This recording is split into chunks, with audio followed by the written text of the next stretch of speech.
Pastaya rojbuna xwendekara zanîngehê Remziye Horozê bû sedema mirinavê.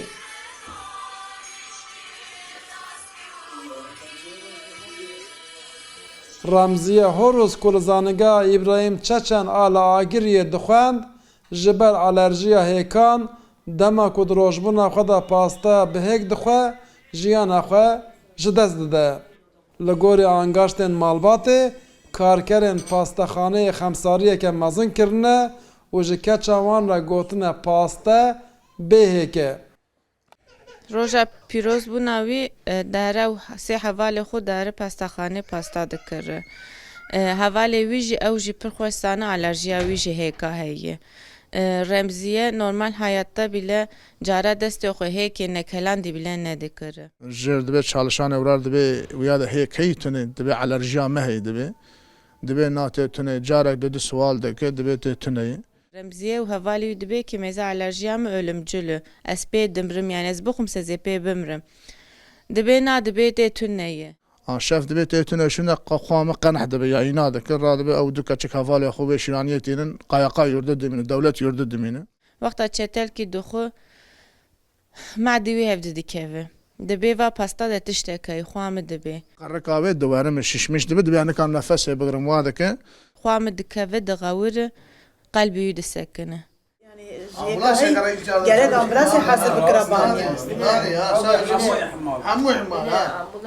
Heman xemsariya pastaxaneyê li gorî malbatê li beşa navxweyî ya keçikan a li zanîngehê jî dewam dike.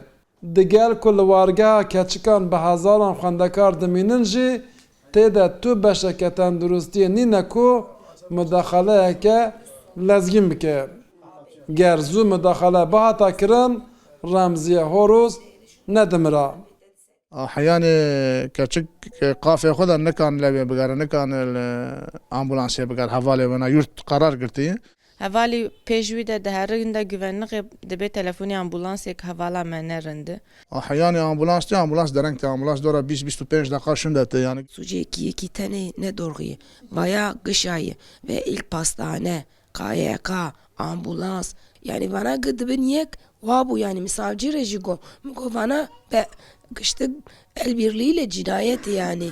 عدالتي دخوازه بونا ويا شلي بابي وي بيجي عدالتي دخوازه برا حقي وي العردي نمينه تشي جريك دك برا بك سوجي كي هي برا جزي خبك شينا مويا دخوازه Ji ber mirina Remziye Horozê sê karkerên pastaxaneyê bi henceta ku bi xemsariyê bûne sedema mirina xwendekarekî hatin zindankirin.